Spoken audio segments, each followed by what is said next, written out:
हरे राम হরে কৃষ্ণা। জয় বিপুল ব্লগের নতুন পর্বে আপনাদের সকলকে স্বাগতম। কেমন আছেন আপনারা? আশা রাখছি সকলেই ভালো আছেন, সুস্থ আছেন। কৃষ্ণ কৃপায় আমরাও ভালো আছি। আজকের পর্বের মূল বিষয় হলো বিজয়া একাদশীর ব্রত মাহাত্ম্য 2024। বিজয়া একাদশী ব্রত কবে পালন করব? 6 মার্চ বুধবার নাকি 7 মার্চ বৃহস্পতিবার? এই একাদশীর নাম কেন বিজয়া এবং ভগবান শ্রী রামচন্দ্র কেন এই একাদশী ব্রত পালন করেছিলেন? ফাল্গুন মাসের কৃষ্ণপক্ষের বিজয়া একাদশীর ব্রত মাহাত্ম্য কথা জানব এবং পরের দিনের পালনের সঠিক সময়সূচি আমরা জানব। এই একাদশী পালন মাত্রই মানুষ বিজয়ী হয়, তাই এই একাদশীর নাম বিজয়া একাদশী। ভগবান শ্রী রামচন্দ্র স্বয়ং এই একাদশী পালন করেছিলেন। ভগবান শ্রী রামচন্দ্রের নাম নিয়ে আজকের ভিডিওটি শুরু করা যাক। ভিডিওটির সাথে শেষ পর্যন্ত থাকুন। ভারত সহ বাংলাদেশ ব্রত পালন করতে হবে 7 মার্চ বৃহস্পতিবার। বাইরের কিছু দেশ রয়েছে যেখানে 6 মার্চ ব্রত পালন করতে হবে। এখন প্রশ্ন হচ্ছে, কেন ভারতের 7 মার্চ বৃহস্পতিবার একাদশী ব্রত পালন করতে হবে? অনেকেই জানেন যে 6 মার্চ দিনের বেলা বেশিরভাগ সময় একাদশী তিথি রয়েছে, কিন্তু তার সত্ত্বেও কেন 6 মার্চ ব্রত পালন করব না? কিন্তু 6 মার্চ বুধবার ব্রহ্মমুহূর্তের সময়কালের পরেও কিছু সময় রয়েছে দশমী তিথি, তাই 6 মার্চ হচ্ছে দশমী বিদ্যা একাদশী।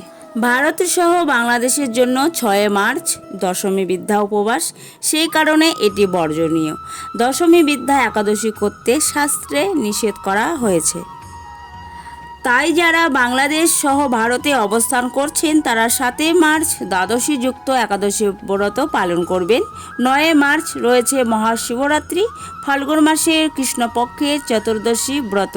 এই বিষয়ে আলোচনা আমরা করেছি, কিভাবে ব্রত পালন করতে হবে, শিবরাত্রি কি করবেন সেদিন, 4 প্রহরের পুজোর সময়সূচি, চতুর্দশী তিথি কখন লাগবে, কখন শুরু হবে, কখন শেষ হবে, সেই বিষয়ে আমরা আলোচনা করেছি, চাইলে আপনারা দেখে নিতে পারেন। কৃষ্ণ ভক্ত যারা রয়েছেন ভারত বাংলাদেশে তারা 7 তারিখে একাদশী ব্রত পালন করবেন। 8 তারিখে পরের দিন ব্রতের পালন করে অন্নপ্রসাদ গ্রহণ করবেন এবং 9 তারিখে শিবরাত্রির ব্রত পালন করবেন। যারা ভাবছিলেন এই বিষয়টি নিয়ে যে কিভাবে একাদশী ব্রত করব, কিভাবে পরের দিন পালন করব, আবার শিবরাত্রি কিভাবে করব, ভারত সহ বাংলাদেশে যারা রয়েছেন তারা 7 তারিখে একাদশী ব্রত পালন করবেন। 8 তারিখে ব্রতের পালন করে রুটি কিংবা অন্নপ্রসাদ গ্রহণ করে পরের দিন আপনারা 9 তারিখে শিব চতুর্দশী শিবরাত্রির ব্রত পালন করবেন।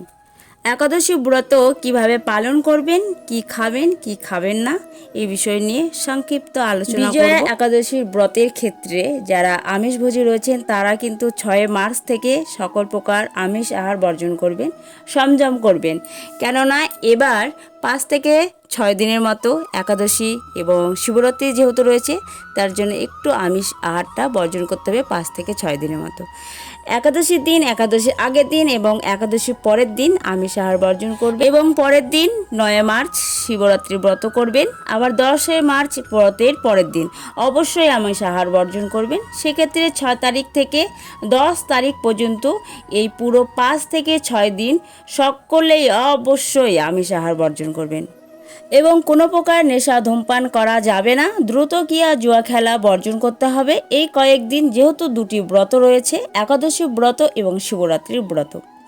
একাদশীর আগের দিন ভগবানের চরণে তুলসী পত্র অর্পণ করে সংকল্প করে ভগবানের কাছে প্রার্থনা নিবেদন করতে হবে। একাদশীর আগের দিন সংকল্প মন্ত্র উচ্চারণ করে ভগবানের কাছে প্রার্থনা করতে হয়।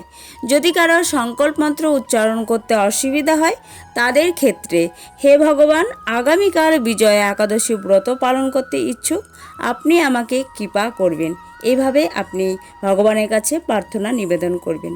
একাদশীর আগের দিন অবশ্যই নিরামিষ আহার করবেন কিংবা কৃষ্ণপ্রসাদ গ্রহণ করবেন। অনেকেই হয়তো ভাবছেন যে 6 তারিখে তো একাদশী তিথি থাকছে, তাহলে কি সেদিন অন্নপ্রসাদ নেওয়া যাবে? হ্যাঁ, নেওয়া যাবে, কারণ সেদিন দশমী বিদ্যা উপবাস বর্জন করতে বলা হয়েছে, বাদ দিতে বলা হয়েছে। সেই কারণে 6 তারিখে অন্নপ্রসাদ, রুটি প্রসাদ নেওয়া যাবে। আপনারা অবশ্যই 11টা সাড়ে 11টার মধ্যে রাত্রিকালে অন্নপ্রসাদ গ্রহণ করে দন্তমঞ্জন করে নেবেন।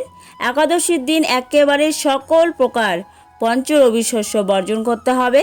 একাদশীর দিন কাউন, শ্যামা, ডালিয়া, আটা, ময়দা, সুজি, চাল এই সকল প্রকার রবি শস্য বর্জন। যারা নির্জলা একাদশী করতে পারেন সেটা অতি উত্তম, সর্বোত্তম। কিন্তু যারা নির্জলা একাদশী ব্রত পালন করতে পারবেন না, তারা ফলমূল আদি গ্রহণ করে প্রতিটি একাদশী ব্রত পালন করতে পারবেন। একাদশীতে কি কি গ্রহণ করতে পারবেন? ফল, জল, দুধ, কাজু বাদাম, কাঠবাদাম, বাদাম ভাজা, মিষ্টি আলু সেদ্ধ, আলুর সবজি, আলু ভাজা, কাঁচা কলার সবজি, সাবুর খিচুড়ি, সাবুর পাকোড়া, সাবুর পায়েস, আলুর চিপস ইত্যাদি গ্রহণ করতে পারবেন। সবজি রান্নাতে বিশুদ্ধ ঘি ব্যবহার করবেন এবং সানফ্লাওয়ার বা সূর্যমুখী তেল ব্যবহার করতে হবে। সয়াবিন তেল, সরিষার তেল একাদশীতে গ্রহণ করা যাবে না, কারণ এগুলোও পঞ্চরবি শস্যর অন্তর্গত। এটি হলো একাদশীর ভোজন। কি কি ভোজন করা যাবে? কিন্তু একাদশীতে সব থেকে গুরুত্ব দেওয়া হয়েছে ভজনের দিককে। একাদশীর দিন মানে সে দিনটি হলো হরির দিন। সেই দিন আর কোনো বার থাকে না, সেটি হয় হরির দিন, মানে ভগবানের দিন। সেদিন প্রাতকালে গঙ্গা স্নান, মঙ্গল আরতি, হরিনাম জপ করবেন, পূজা অর্চনা করবেন, ভগবানের চরণে তুলসী অর্পণ করবেন, তুলসী গাছে জলদান, সেবা, পরিক্রমা, প্রণাম করবেন। একাদশী সহ রবিবার সহ 365 দিন প্রতিদিন জলদান করার বিধি শাস্ত্রে উল্লেখ রয়েছে। শাস্ত্র অধ্যয়ন করবেন, সেদিন পাঠ করবেন গীতা পাঠ, একাদশীর ব্রত মাহাত্ম্য পাঠ বা শ্রবণ করবেন এবং কৃষ্ণ কথা শ্রবণ করবেন। এইভাবে একাদশীর ব্রত নিষ্ঠা সহকারে পালন করুন ভগবানের প্রীতি বিধানের জন্য, এবং পরের দিন পালন করতে হবে সঠিক সময় অনুযায়ী। যেহেতু একাদশীতে পঞ্চশস্য বর্জন, তাই একাদশীর ব্রতের পরের দিন পঞ্চশস্য গ্রহণ করে ব্রত সমাপ্ত করতে হয়। ব্রতের পরের দিন সঠিক সময়ের মধ্যে পালন করে নেবেন, নয়তো ব্রতের ফল পাবেন না। ব্রতের সঠিক সময় দেওয়া হবে। বিজয়া একাদশীর ব্রত মাহাত্ম্য কথা সম্পর্কে আমরা এবার জানব। স্কন্দ পুরাণে এই একাদশীর মাহাত্ম্য এইভাবে বর্ণিত রয়েছে। মহারাজ যুধিষ্ঠির শ্রীকৃষ্ণকে বললেন, হে বাসুদেব, ফাল্গুন মাসের কৃষ্ণপক্ষের একাদশীর মাহাত্ম্য অনুগ্রহ করে আমাকে বলুন। শ্রীকৃষ্ণ বললেন, হে যুধিষ্ঠির, এই একাদশী বিজয়া নামে পরিচিত। এই একাদশীর সম্পর্কে একসময় দেবর্ষি নারদ স্বয়ম্ভর ব্রহ্মাকে জিজ্ঞাসা করছিলেন। তিনি এই প্রসঙ্গে যা বলেছিলেন তা আমি এখন তোমাকে বলছি। এই পবিত্র পাপ বিনাশকারী ব্রত মানুষকে জয়দান করে বলে বিজয়া নামে প্রসিদ্ধ। পুরাকালে শ্রীরামচন্দ্র 14 বছর জন্য বনে গিয়েছিলেন সীতা ও লক্ষ্মণের সঙ্গে। তিনি পঞ্চবটী বনে বাস করতেন। সেই সময় লঙ্কাপতি রাবণ দেবী সীতাকে হরণ করে। সীতার অনুসন্ধানে রামচন্দ্র চতুর্দিক ভ্রমণ করে থাকেন। তখন মৃতপ্রায় জটায়ুর সাথে তার সাক্ষাৎ হয়। জটায়ু রাবণের সীতাহরণের সমস্ত বৃত্তান্ত রামচন্দ্রকে জানিয়ে মৃত্যুবরণ করে। এরপর সীতা উদ্ধারের জন্য বানররাজ সুগ্রীবের সাথে তিনি বন্ধুত্ব স্থাপন করেন। ভগবান রামচন্দ্রের কৃপায় হনুমান লঙ্কায় গমন করেন। সেখানে অশোক বনে সীতাদেবীকে দর্শন করে শ্রীরাম প্রদত্ত অঙ্গরীয় আংটি তাকে অর্পণ করেন। ফিরে এসে শ্রীরামচন্দ্রের কাছে লঙ্কার সমস্ত ঘটনার কথা ব্যক্ত করেন। হনুমানের কথা শুনে রামচন্দ্র সুগ্রীবের পরামর্শে সমুদ্রের তীরে যান। সেই দুস্তর সমুদ্র দেখে তিনি লক্ষ্মণকে বললেন, হে লক্ষ্মণ, কিভাবে এই অগাধ সমুদ্র পার হওয়া যায় তার কোনো উপায় খুঁজে পাচ্ছি না। উত্তরে লক্ষ্মণ বললেন, হে পুরুষোত্তম, সর্বজ্ঞাতা আদি দেব আপনি, আপনাকে আমি কি উপদেশ দেব? বক্র দার্লভ নামে এক মুনি এই দ্বীপে বাস করেন। এখান থেকে 4 মাইল দূরে তার আশ্রম। হে রাঘব, আপনি সেই প্রাচীন ঋষিশ্রেষ্ঠকে এর উপায় জিজ্ঞাসা করুন। লক্ষ্মণের মনোরমা কথা শুনে তারা সেই মহামুনির আশ্রমে উপনীত হলেন। ভগবান রামচন্দ্র ভক্তরাজ সেই মুনিকে প্রণাম করলেন। মুনিবর রামচন্দ্রকে পুরাণ পুরুষ বলে জানতে পারলেন। আনন্দ ভরে জিজ্ঞাসা করলেন, হে রামচন্দ্র, কি কারণে আপনি আমার কাছে এসেছেন তা কৃপা করে বলুন। শ্রী রামচন্দ্র বললেন, হে মুনিবর, আপনার কৃপায় সৈন্যসহ আমি এই সমুদ্র তীরে উপস্থিত হয়েছি। রাক্ষস রাজের লঙ্কা বিজয় করাই আমাদের প্রধান উদ্দেশ্য। যাতে এই ভয়ঙ্কর সমুদ্র উত্তীর্ণ হতে পারি তার উপায় জানবার জন্য আমরা আপনার কৃপা প্রার্থনা করি। মুনিবর প্রসন্ন চিত্রে পদ্মলোচন ভগবান শ্রী রামচন্দ্রকে বললেন, হে রাম, আপনার অভীষ্ট সিদ্ধির জন্য যে শ্রেষ্ঠ ব্রত করণীয় আমি তা বলছি। ফাল্গুন মাসের কৃষ্ণপক্ষের বিজয়া নামক একাদশী ব্রত পালনে আপনি নিশ্চয়ই সৈন্যসহ সমুদ্র পার হতে পারবেন। এই ব্রতের বিধি শ্রবণ করুন। বিজয়া লাভের জন্য দশমীর দিন সোনা রূপা তামা অথবা মাটির কলস সংগ্রহ করে তাতে জল ও আম পাতা দিয়ে সুগন্ধি চন্দনে সাজিয়ে তার উপর সোনার নারায়ণ মূর্তি স্থাপন করবেন। একাদশীর দিন যথাবিধি প্রাতঃস্নান করে কলসের গলায় মালা চন্দন পরিয়ে উপযুক্ত স্থানে নারিকেল ও গোবাক দিয়ে পূজা করবেন। এরপর গন্ধপুষ্প, তুলসী, ধূপ, দীপ, নৈবেদ্য ইত্যাদি দিয়ে পরম ভক্তি সহকারে নারায়ণের পূজা করে হরিকথা কীর্তনে সমস্ত দিন যাপন করবেন। রাত্রি জাগরণ করে অখণ্ড ঘি প্রদীপ প্রজ্বলিত রাখবেন। দ্বাদশীর দিন সূর্যোদয়ের পর সেই কলস বিসর্জনের জন্য কোনো নদী, সরোবর বা জলাশয়ের কাছে গিয়ে বিধি অনুসারে পূজা নিবেদনের পরে তা বিসর্জন দেবেন।